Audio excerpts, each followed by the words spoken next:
دوستان توجه کنید تو غذا پختن اگر از عشق خودت داخل اون غذا بریزی فوق العاده عالی میشه، وگرنه به هیچ عنوان خوشمزه نمیشه. سرسری یه چیزی درست میکنی نه به خودت مزه میده نه به اطرافیان. حالا من که تنها با عشق درست میکنم غذا طعم و بوی فوق العاده خاصی میگیره.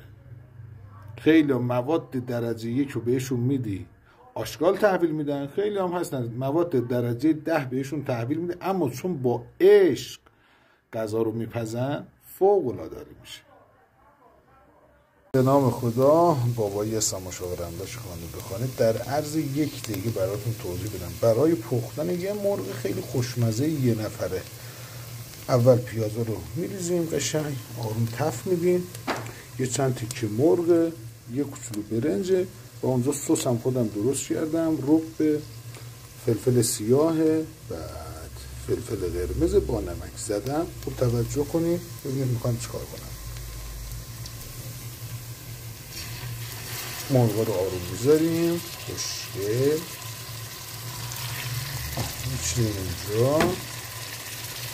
اینجا، اینم یه تفه خوشگلم این میمیده در عرض 1 یا 2 دقیقه. با من همراه باشید. یه مرغ خوشمزه میخوام درست کنم. دوستان توجه کنید این داره تف خورد، درسته؟ همین سس هم آروم میریزیم اینجا. آخر سر ببینید میخوام چی تحویلتون میدم. یه چیز خوشمزه، یه چیز خوب، به قشنگ بکشه به خودش. یه مرغ عالی عالی عالی عالی. آخر سرشم میچینم تو سفره.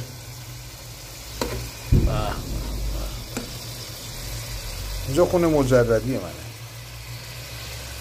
خونه تنهایی منه. من اینجا تنها زندگی میکنم. بعضی وقتا میام اینجا اینجوری یه شامی واسه خودم درست میکنم. خونم لاکچری نیست ولی عاشقشم. تو یه جای خوب، دنج، عالی، بی صدا، خوش آب و هوا. امشب هم شب چهارشنبه سوریه، همه جا بترکونه. ببینیم ما میخوایم چی درست کنیم. بعد ببینیم آروم خوش چه رنگی گرفت.